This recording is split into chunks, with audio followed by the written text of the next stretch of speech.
Heinemann Higher. Chapter 6 in Differentiation, the mixed exercise success at the end. Number 22, the second last question in this long exercise. Again on optimization. Same two parts. The first part, do some algebra to arrive at an expression, and then the second part, optimize that expression. Well, the first part said this: if you take a circle and cut out a sector, the remaining part can be folded to make a cone.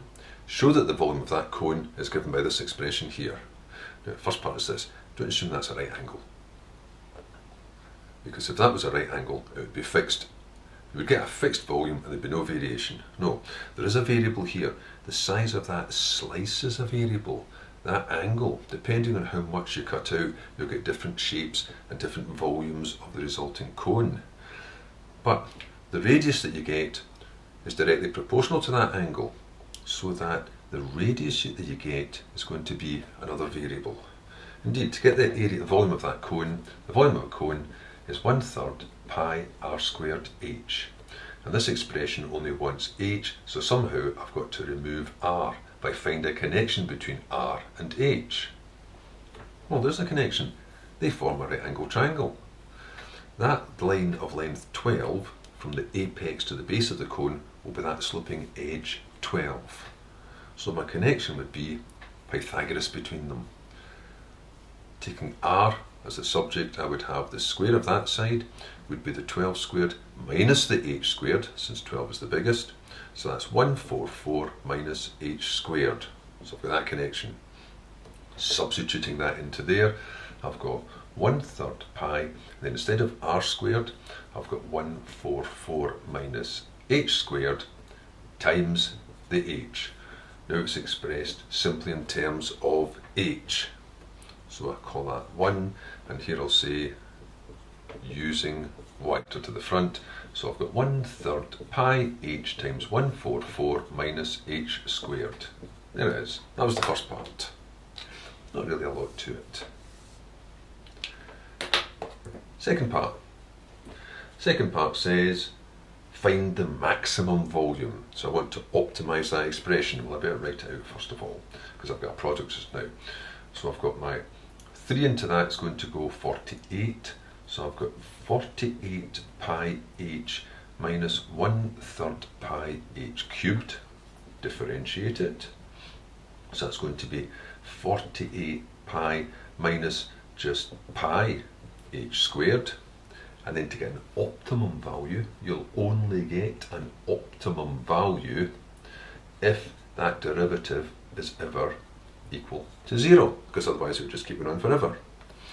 Which means I want 48 pi minus pi h squared to equal 0 for some value of h. Now I don't need to factorise that because there's only one mention of the variable, so you can treat it linearly. So that means that pi h squared has to equal 48 pi. So h squared would have to equal 48. So h would have to be the square root of 48. Well, that's 3/16, so that's 4√3. And you know that h has to be a positive quantity. So that's that part of it.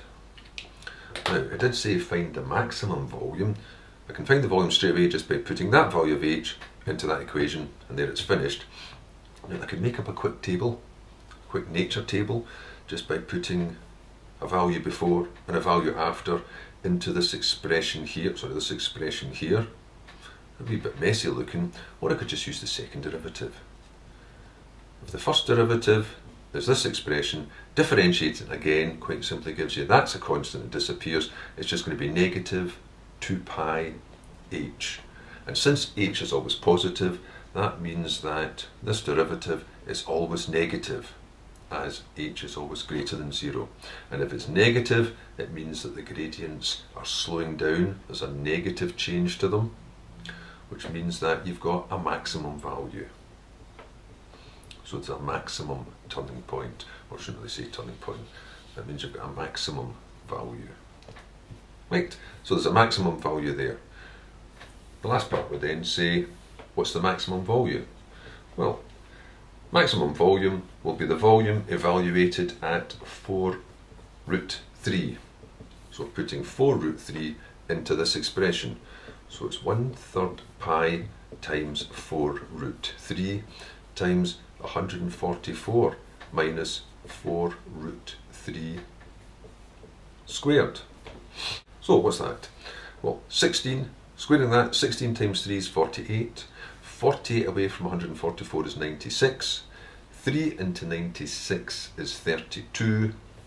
So I've got 4 times 32, that's 128. I've got 128 root 3 pi, and were there any units? Centimetres, centimetres cubed. So that would be the exact answer. If you wanted it as a decimal, you just put that into your calculator.